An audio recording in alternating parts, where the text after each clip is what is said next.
2024 সালে কোটা সংস্কার আন্দোলনকে ঘিরে গড়ে ওঠা শিক্ষার্থী প্ল্যাটফর্ম বৈষম্যবিরোধী ছাত্র আন্দোলনের মুখ্য সমন্বয়কের দায়িত্ব পালন করেন নাহিদ ইসলাম। তৎকালীন আওয়ামী লীগ সরকারের কঠোর নজরদারি, শারীরিক ও অমানবিক নির্যাতনের শিকার হওয়া সত্ত্বেও বৈষম্য মুক্তির আন্দোলন চালিয়ে যেতে অবিচল ছিলেন নাহিদ ইসলাম বলেন, আন্দোলনের এক পর্যায়ে আমরা এমন সিদ্ধান্ত নেই যে হয় আমরা বেঁচে থাকবো, না হয় মরে যাব। বেঁচে থাকলে আমরা এই সরকারকে উৎখাত করব, আর নইলে আমাদের মৃত্যু হবে। আমরা এই ডু আর ডুটাই পরিস্থিতির মধ্যে চলে গিয়েছিলাম। ঢাকা বিশ্ববিদ্যালয়ের সমাজবিজ্ঞান বিভাগের শিক্ষার্থী নাহিদ ইসলাম কোটা সংস্কার আন্দোলনের মুখ্য সমন্বয়ক থেকে স্বৈরাচার শেখ হাসিনা সরকার পতন আন্দোলনের মুখপাত্রের ভূমিকা পালন করে। গত বছরের 3 আগস্ট কেন্দ্রীয় শহীদ মিনারে শেখ হাসিনার পতনের জন্য একদফা ঘোষণা করেন তিনি। সময়টি তার জন্য মোটেও সহজ ছিল না। গুম, নির্যাতন, নজরদারি, হুমকি আর চোখের সামনে হাজারো মানুষের মৃত্যু, অন্যদিকে স্বৈরাচারী সরকার থেকে মানুষের মুক্তি। এই দুইয়ের মধ্যে তাকে মানুষের মুক্তির জন্য আন্দোলন চালিয়ে যাওয়ার পথটি বেছে নিতে হয়েছিল। একদফা ঘোষণার পর মাত্র 2 দিনেও টিকতে পারেনি ক্ষমতা ধর স্বৈরাচারী শেখ হাসিনা সরকার। 36 দিনে আন্দোলন ফলে এদেশের মানুষ স্বৈরাচার মুক্ত বাংলাদেশ পায়। বাংলাদেশ ইতিহাস সৃষ্টিকারী এ ছাত্র জনতা অন্তর্বর্তীকালীন সরকারের তথ্য সম্প্রচার এবং ডাক টেলিযোগাযোগ মন্ত্রণালয়ের সাবেক উপদেষ্টা, বর্তমান জাতীয় নাগরিক পার্টির আহ্বায়ক নাহিদ ইসলাম সম্প্রতি বাংলাদেশ সংবাদ সংস্থার বাসস প্রতিবেদক আল সাদি ভুইয়াকে দেওয়া এক বিশেষ সাক্ষাৎকারে জুলাই ছাত্র জনতার গণ অভ্যুত্থানে নিয়ে স্মৃতিচারণ করতে গিয়ে তিনি এসব কথা বলেন।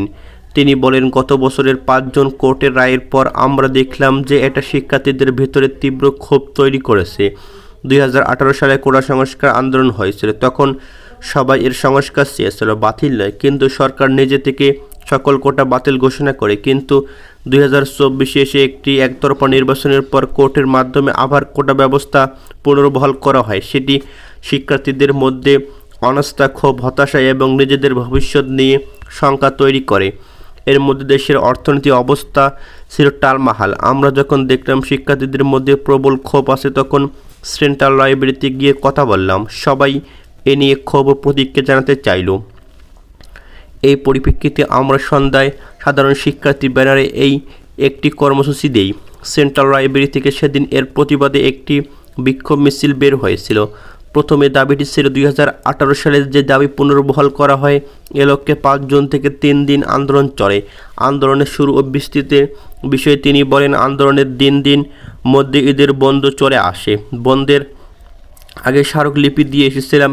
প্রাথমিক দাবি ছিল যেন রায় স্থগিত করে পরিবর্তী বহাল করা। ঈদের বন্ধ থাকায় আমরা একটা আলটিমেটাম দিই 30 জুন, যাতে এই সময়টার মধ্যে সরকার একটা ব্যবস্থা নিয়ে থাকে। এদিকে বিভিন্ন বিশ্ববিদ্যালয়ে স্বতঃস্ফূর্তভাবে এই রায়ের বিরুদ্ধে এবং কোটা সংস্কারের পক্ষে আন্দোলন শুরু হয়ে যায়। জাহাঙ্গীরনগর বিশ্ববিদ্যালয়, চট্টগ্রাম বিশ্ববিদ্যালয়, বরিশাল বিশ্ববিদ্যালয়, রাজশাহী বিশ্ববিদ্যালয়, এছাড়াও রংপুর সহ আমরা তাদের সঙ্গে যোগাযোগ করি। আমরা অনলাইনে মিটিং করি, ফেসবুক ক্যাম্পেইন করি। আমরা সকলের সঙ্গে একটা নেটওয়ার্ক স্থাপন করি। যখন আমরা দেখলাম সরকারের পক্ষ থেকে 30 জুন পর্যন্ত কোনো কিছু করা হলো না, তখন 1 জুলাই আমরা বৈষম্যবিরোধী ছাত্র আন্দোলনের ব্যানারে প্রথমবারের মতো কর্মসূচি পালন করি। এই সমন্বয়ক জানান, একই ব্যানারে বাংলাদেশের বিভিন্ন জায়গায় বিভিন্ন ক্যাম্পেইন কর্মসূচি পালিত হয়েছে। আমরা 1 থেকে 4 জুলাই পর্যন্ত কর্মসূচি পালন করি। 4 জুলাই কোর্টে একটা রায় দেওয়ার কথা থাকলেও কোর্ট সেদিন কোনো বক্তব্য দেয়নি। এভাবে এটা 5-6 জুলাই পর্যন্ত চলে যায়। এর মধ্যে আমরা একটা পর্যায়ে বাংলা ব্লকেড কর্মসূচি ঘোষণা করি। বৈষম্যবিরোধী ছাত্র আন্দোলনে এ নেতা বলেন, আমরা 14 জুলাই রাষ্ট্রপতি বরাবর একটি স্মারকলিপি দিই। এদিন একটা টার্নিং পয়েন্ট ছিল। শেখ হাসিনা চীন সফরে ছিল, ফিরে ওইদিকে সংবাদ সম্মেলন করেন। সবার একটা প্রত্যাশা ছিল যে এতদিন টানা আন্দোলন চলছে, তো শেখ হাসিনা দেশে এসে আবার এটার একটা সমাধান হয়তো দিতে পারে। তো সেই দিনের বক্তব্যের জন্য সবাই অপেক্ষা করেছিল, কিন্তু দেখা গেল এসে কেবলই এই আন্দোলনের বিরুদ্ধে অবস্থান নিল, বরং একে রাজাকারদের আন্দোলন ব্যাখ্যা দিল। তিনি বলেন, শেখ হাসিনার আন্দোলনকারী তাদের অভিভাবক পরিবার সম্পর্কে অত্যন্ত মর্যাদাহানিকের কটু মন্তব্য করে। একটি ন্যায্য ন্যায়ভিত্তিক আন্দোলন যৌক্তিক আন্দোলন হওয়ার পরেও স্বৈরাচার শেখ হাসিনা তাদেরকে নিয়ে এভাবে কথা বলে সবার আত্মমর্যাদায় লাগে। এদিকে শিক্ষার্থীরা ব্যাপক প্রতিক্রিয়া ছিল দেখায় এইটা আমাদের কোনো পরিকল্পনায় ছিল না, পুরো বিষয়টা ছিল স্বতঃস্ফূর্ত ক্ষোভের বহিঃপ্রকাশ। আত্মমর্যাদায় আঘাত লাগায় সবাই এক বিরুদ্ধে কথা বলেছে। হলে হলে শিক্ষার্থী স্লোগান দেওয়া শুরু করে স্বতঃস্ফূর্তভাবে। শিক্ষার্থীদের মধ্যে ক্ষোভ দেখা যায়। আমরাও বিশ্ববিদ্যালয়ে গিয়েছি, ক্যাম্পাসে গিয়ে সবাইকে রাস্তায় নেমে আসতে আহ্বান করেছি। সকলেই খুব স্বতঃস্ফূর্তভাবে সে রাস্তায় নেমে আসে।